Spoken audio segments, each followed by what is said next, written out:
Bonjour, docteur Claude Bekombo. Bonjour. Vous êtes spécialiste du droit du sport. On ne vous présente plus. Le Cameroun prépare la Coupe d'Afrique des Nations pour début janvier 2022. Et il y a une élection à l'Africa Foot demain. C'est quoi l'opportunité de l'élection? Commençons par là. Pourquoi à ce moment? Oui, c'est une bonne question qu'on peut se poser. Bonjour déjà à tous les spectateurs et téléspectateurs, auditeurs de Wolf Africa TV. C'est une opportunité, l'opportunité de parler de cette actualité me permet de revenir sur l'importance de cette séquence de l'élection à la Fédération camerounaise de football. Votre question me permet d'embrayer, de vraiment poser la problématique sur cette importance, sur l'importance du choix de la séquence. Était-ce opportun d'avoir une élection avant une Coupe d'Afrique des Nations ou après? Bon, ce sont les fédérations qui décident de leur calendrier, peut-être le calendrier de la FECAFOOT, qui, vous le savez très bien, comme nous tous, est sous administration de la FIFA, puisque depuis que les élections de l'exécutif en place ont été annulées, c'est la FIFA qui pilote l'administration de la FECAFOOT à travers le président par intérim, Seydou Mbonjoya. Alors il y avait donc un calendrier connu de tous, où les élections devaient avoir lieu avant décembre, c'est-à-dire la période de décembre. Alors s'il y avait éventuellement des raisons de décaler cette élection, sûrement l'exécutif en place aurait saisi la FIFA, qui est seule organisatrice ou manager de ce calendrier, pour essayer d'expliquer qu'effectivement, pour des raisons sociales ou alors des raisons internes locales, il faudrait décaler l'élection, et la FIFA aurait souscrit à cette modification de calendrier. Mais tant que l'exécutif en place intérimaire n'a pas trouvé de problème majeur à l'exécution de ce calendrier tel que défini en collaboration avec la FIFA, les élections devaient se tenir à date. Donc c'est la raison pour laquelle nous avons ces élections en ce moment, telles que programmées depuis un bon moment déjà. Docteur, est-ce que Seydou Bomo Joya est à la fin de son mandat?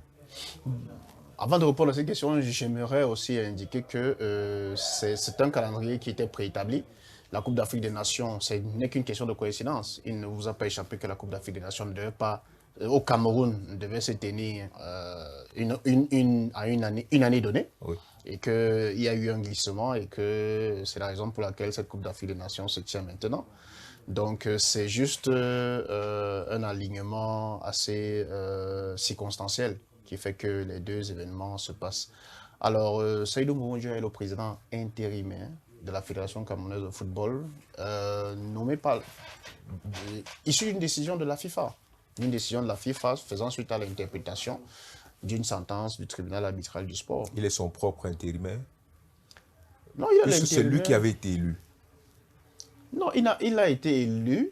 Son élection a été annulée par le TAS, Oui. et la FIFA, appréciant la sentence, interprétant la sentence du TAS qui annulait son élection, effectivement le point 237, donc appréciant une disposition du dispositif, donc le point 237, a estimé donc que, puisque le point 237 permettait à la FIFA de prendre les mesures permettant d'assurer l'intérim et le suivi du management, la FIFA a donc répondu à ce point en disant qu'effectivement, il demandait à l'exécutif en place de continuer à liquider les affaires courantes.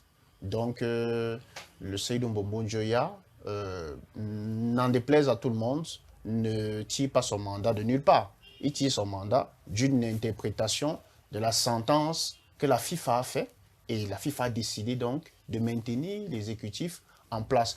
On peut avoir des débats de juristes sur est-ce que ça voulait dire l'exécutif légal ou l'exécutif. On peut avoir des débats sur de puristes du droit pour estimer que bon, l'exécutif en place veut dire l'exécutif légal à ce moment-là. Bon, maintenant, si les courriers continuent à indexer ou alors à continuer à désigner les courriers venant de la FIFA ou de la CAF continuer à désigner le président par intérim, Seydou Mbonjoya, comme président par intérim de la FECAFOOT, c'est que la FIFA est conforme avec, c'est que ça confirme, cette coutume-là confirme la décision prise par la FIFA. Il n'y a pas besoin d'interprétation à ce moment-là. Vous nous dites que son élection a été suspendue, annulée par le TAS. Par le TAS. Et ensuite, c'est encore lui qui a été reconduit comme président intérimaire. C'est la décision de la FIFA. On peut s'interroger. Tombi Aroko a été à peu près dans la même situation, sauf qu'il a été remplacé. Oui, Tombi Aroko a été dans la même situation, mais quand son élection a été annulée, lui, à la suite de l'annulation de son élection, la FIFA a pris une autre décision. C'est-à-dire qu'on a mis en place un comité de normalisation. Alors, c'est pour ça que j'en reviens à la décision de la FIFA, parce chacun doit prendre ses responsabilités dans la situation. Le problème, c'est que vous avez posé la bonne question. C'est qu'effectivement, nous étions dans la même situation avec le président Tombi Aroko et Seydou Mbonjoya. La FIFA ne s'est pas comportée de la même manière après la sentence du TAS concernant l'élection de Tombi Aroko que après la sentence du TAS concernant l'élection de Mbonjoya. Oui. Pour l'élection de Tombi Aroko, la FIFA a décidé de mettre en place un comité de normalisation. Pour l'élection, pour l'annulation de l'élection de Seydou Mbonjoya, la FIFA a décidé d'interpréter la sentence du TAS de la façon dont elle l'a faite. Or, pour l'élection de Tombi Aroko, la FIFA n'a pas trouvé bon d'interpréter la sentence du TAS. Elle a appliqué la sentence du TAS. Maintenant, est-ce que le problème c'est au niveau de la sentence du TAS, du corpus ou alors du contenu de la sentence du TAS qui a permis pour l'élection de Seydou Mbonjoya d'avoir cette faculté d'interprétation? Mais oui, la sentence du TAS concernant l'annulation de l'élection de Seydou Mbonjoya est une sentence assez ouverte qui donne la possibilité à la FIFA, qui dit clairement que la FIFA prendra des mesures pour la mise en œuvre de la dite sentence. Et le point 237 est l'une des écritures de cette sentence-là qui donne la latitude de la FIFA d'implémenter. À partir du moment où une juridiction, une quasi-juridiction permet à une institution de pouvoir mettre en œuvre, les acteurs du droit doivent nécessairement, même s'ils contestent la juridicité et la capacité de cette institution à agir, ils doivent normalement accepter cela. Donc, c'est pour ça que depuis le début de notre échange, j'insiste sur le rôle de la FIFA. Le président par intérim de la FECAFOOT, Tombi Aroko, ne s'est pas installé par intérim à la FECAFOOT pour rien. Il s'est installé à la FECAFOOT parce que, faisant suite à l'interprétation de la sentence du point 237 de la sentence du TAS, où la FIFA lui demande de continuer à travailler, et cette posture est confortée par les échanges de correspondance officielle entre la FIFA, la CAF et la FECAFOOT, où il y est mentionné clairement Monsieur le Président par intérim de la FECAFOOT. D'ailleurs, dans certaines correspondances qui peuvent causer des troubles, et je comprends votre question, il n'y est quasiment plus mentionné Président par intérim. On fait l'économie de par intérim. Or, c'est de la mention par intérim. Or, c'est la notion la plus importante. Donc, d'où sort Albert Bida? D'où sort le sénateur Albert Bida dans cette, entre la FIFA, l'État du Cameroun et la FECAFOOT? Qu'est-ce qui s'est passé pour qu'il apparaisse en tant que président d'un comité?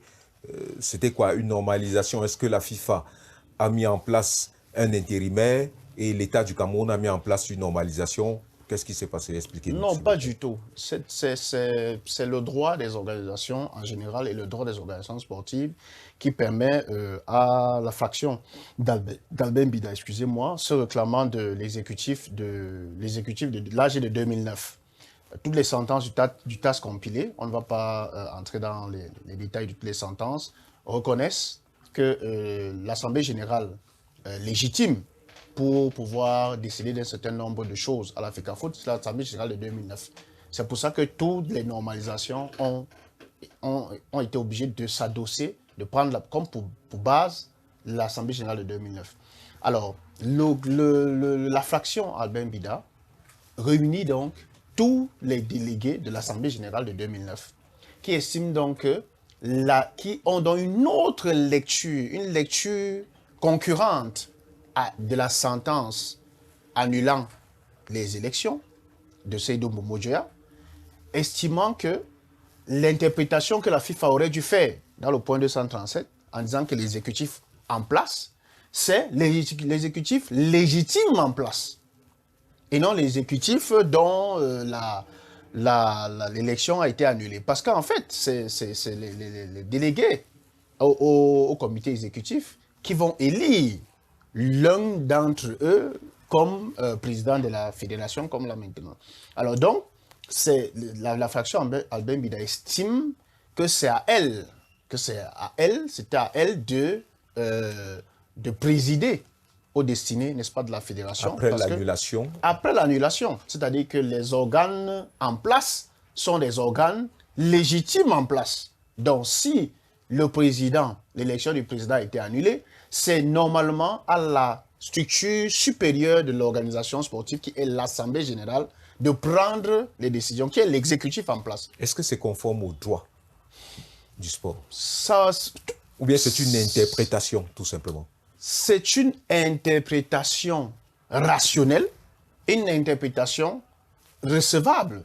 Sauf que, à la réalité, le TAS a donné, à travers sa sentence, la possibilité, le droit à la FIFA de pouvoir mettre en œuvre sa sentence. Oui. Et la FIFA a choisi une interprétation. Il revenait donc aux membres de l'Assemblée générale de 2009 de contester cette interprétation de la FIFA. Ce qui n'a vraiment pas été fait. Donc, c'est la raison pour laquelle on se retrouve avec cette situation actuelle. Cette situation où, effectivement, il y a des factions qui estiment qu'elles ont le droit avec eux, et une autre faction qui estime qu'elle a la décision de l'institution FIFA, fêtière du football, qui interprète une sentence. Donc, en même temps, la FIFA n'a pas non plus décidé de maintenir l'exécutif en place ex nihilo. Elle a décidé sous recommandation d'une sentence, faisant suite au bras de fer entre la dite fraction de 2009 et l'exécutif en place en ce moment. Docteur Claude Bekombo, demain il y aura une élection à la FECAFOOT avec quelques candidats qui restent, parce qu'il y a eu des ralliements cette semaine, peut-être qu'on va y revenir. Mais davantage, ma question, c'est, nous avons Samuel Eto'o-Fils, qui finalement a vu sa candidature être acceptée pour être candidat aux élections à la FECAFOOT. On a beaucoup parlé de sa double nationalité. Est-ce qu'on ne va pas vers une autre annulation, peut-être vers un autre comité de normalisation? Et finalement, le destin du football camerounais y est.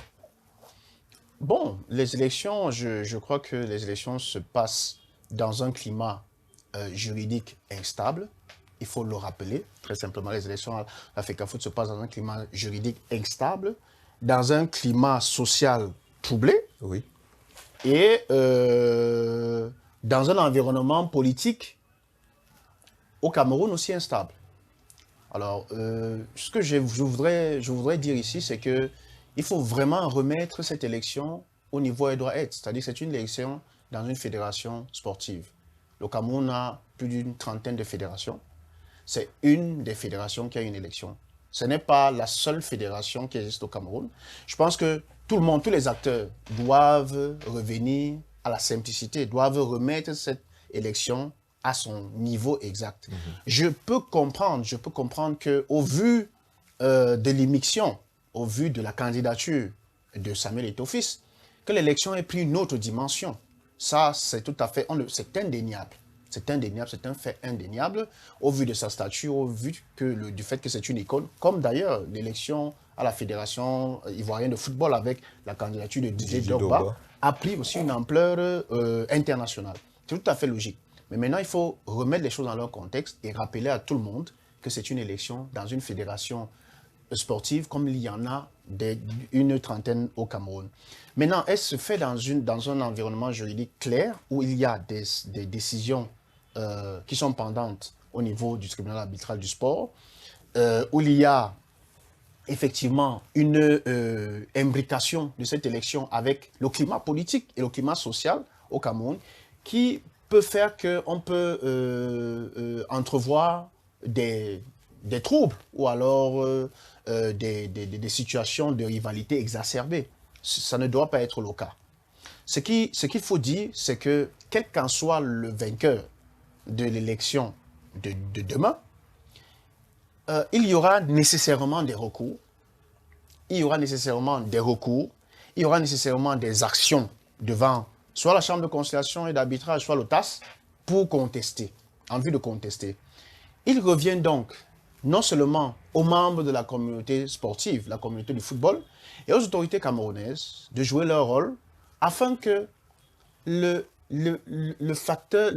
critère le plus important qui existe dans la communauté sportive, qui est le fait que c'est la coopération, c'est le corporatisme qui gagne, revienne. Parce qu'après les élections, il faut rassembler. Il faut essayer de travailler avec tout le monde. Il faut essayer de nourrir le corporatisme pour qu'on puisse diriger comme d'autres l'ont fait. Le président Yahya Mohamed a été élu, tout le monde n'était pas nécessairement d'accord, mais il a su rassembler. Partout à la FIFA, dans toutes les organisations sportives, c'est cela. C'est-à-dire qu'on essaye de travailler avec tout le monde. Mais au vu de l'analyse des positions et de la situation, on est en droit de se poser la question de savoir si ça va être très très difficile de concilier les uns et les autres au vu des postures un peu radicales, disons-le, que la campagne des uns et des autres a pris. On verra si ça sera possible de concilier les uns et les autres, parce qu'une chose est certaine, demain il y aura un gagnant et il y aura un perdant. Il y aura un gagnant et des perdants. Docteur Claude Bekombo, je vais être plus pratique.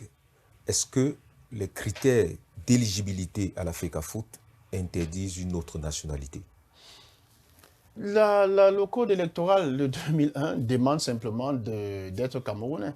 Être camerounais veut dire que vous avez une carte nationale d'identité et que vous pouvez un acte de naissance et que vous pouvez produire un certificat de nationalité. À partir du moment où tous les candidats ont produit cela et qu'il y a une commission d'éthique et une commission électorale qui ont procédé à des vérifications, on ne peut que faire confiance à ces commissions-là, qui ont permis à ces candidats camerounais de pouvoir candidater.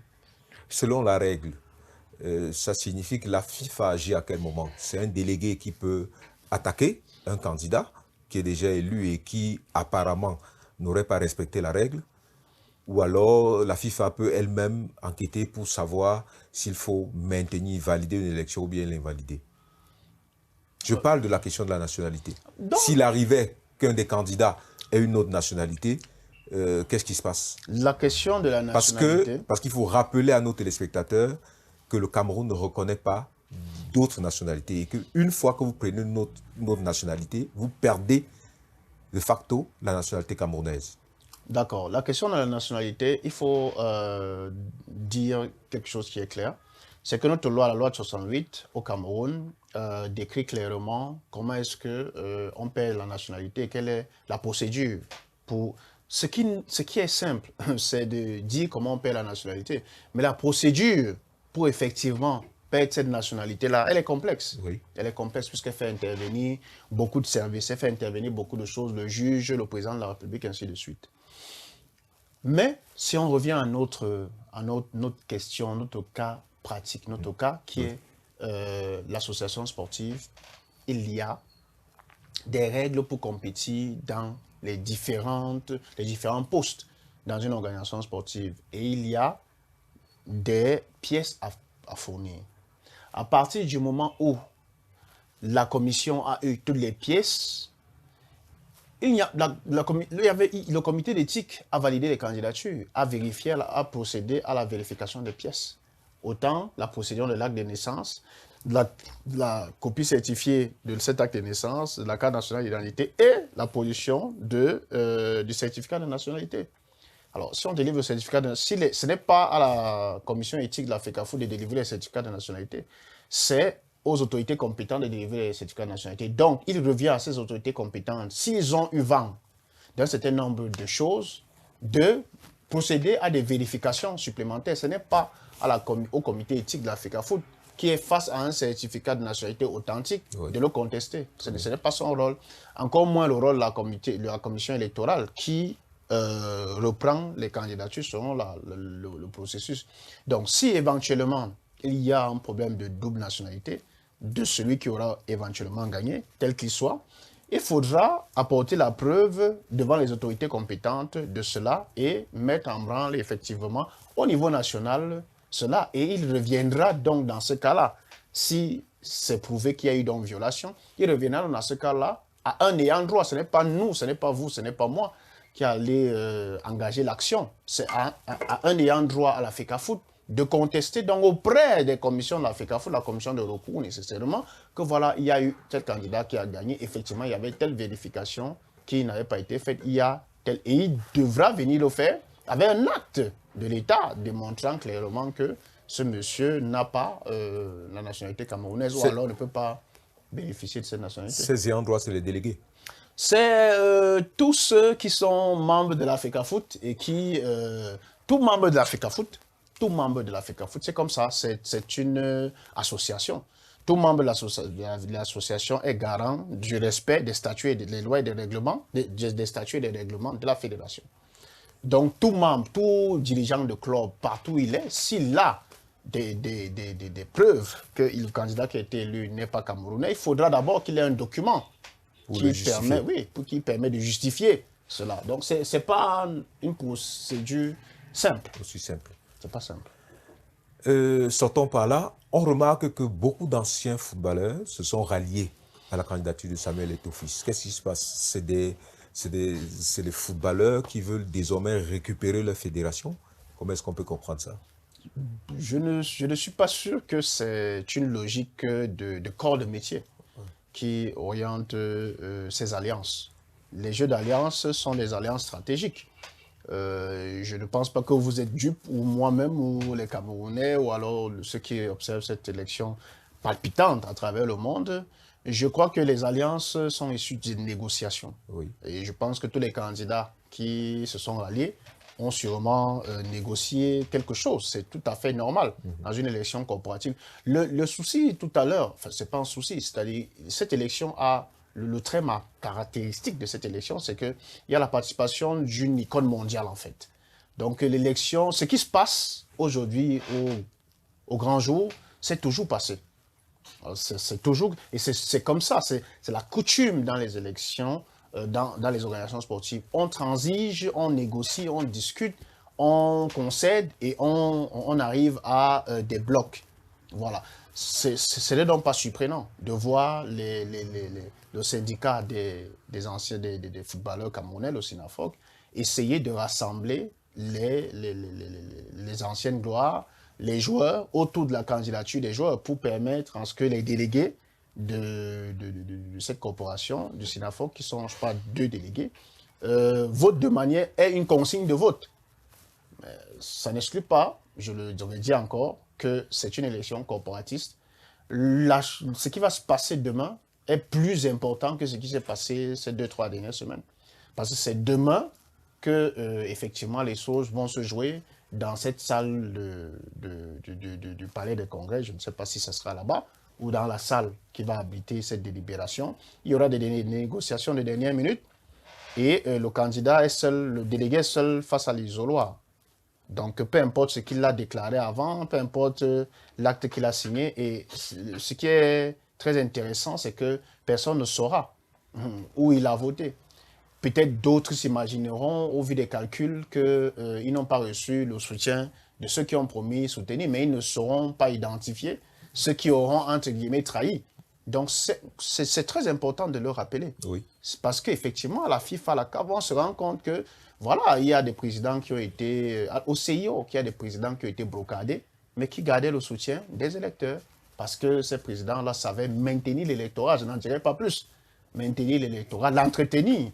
Donc voilà, c'est ça qui est le plus important. Les alliances font partie de la vie normale au sein des fédérations sportives, des organisations sportives. C'est ces alliances-là qui construisent le corporatisme, qui est le trait marquant du management et de la gestion des organisations sportives. Donc, sortons par là. Vous avez parlé d'icône comme candidat tout à l'heure. J'ai envie de vous dire également que Joseph-Antoine Bell avait été candidat. Oui, Joseph-Antoine Bell avait été candidat à la fédération, à la FECAFOOT. Le problème, c'est que Joseph-Antoine Bell a été candidat, mais il a fait une campagne, pas auprès des délégués, ça tout le monde le sait, avec le recul aujourd'hui, il l'a lui-même reconnu et compris que c'était une campagne. Et il a été candidat sans pour autant avoir une prise sur la réalité des pratiques et des tractations, de la culture, des coutumes dans les organisations sportives. Vous savez, c'est une coutume particulière. Et je pense que on ne peut pas faire le même reproche à Samuel Eto'o-Fils. Parce que Samuel Eto'o-Fils est proche du président de la FIFA, Gianni Infantino. Il était proche des anciens présidents de la FIFA. Il est proche du président de la CAF, l'ancien. Je ne sais pas s'il est proche de l'actuel. On l'a vu invité. Donc, il connaît très bien quels sont les mécanismes à l'intérieur de ces organisations-là. Or, le Joseph-Antoine Bell, après sa carrière, il s'est plutôt orienté vers une carrière de consultant, vers une carrière dans la communication, dans les médias. Alors quand vous êtes dans les médias, vous n'êtes pas proche du cambouis des organisations sportives. Des vrais acteurs. Tout à fait. Or, Samuel Eto'o-Fils a on est sans ignorer qu'il a un centre de formation. Il forme des jeunes footballeurs. D'ailleurs, on en voit certains qui sont à l'équipe nationale aujourd'hui, la Fundesports. Il a des prises de participation dans des clubs. Donc, il sait très bien ce qui se passe. Il sait très bien ce qui se passe. Donc, il ne s'est pas éloigné de ce monde du management du sport. On ne peut pas lui faire on ne peut pas comparer. Ma comparaison peut paraître très générale, mais je ne pense pas. Ce n'est pas pour dire que le belge Joseph-Antoine était un candidat aérien. Non, pas du tout. C'est que c'est des réalités qu'il faut connaître. Il faut savoir. On peut être surpris de voir que des délégués, en ce moment, il y a des traditions, il y a des habitudes qu'on ne va pas tout dérouler ici. Mais il faut être au courant et si on n'est pas d'accord avec ces traditions et ces habitudes, savoir comment les contrer et être efficace. Est-ce qu'on peut espérer que c'est la fin des comités de normalisation à l'Afrique Foot?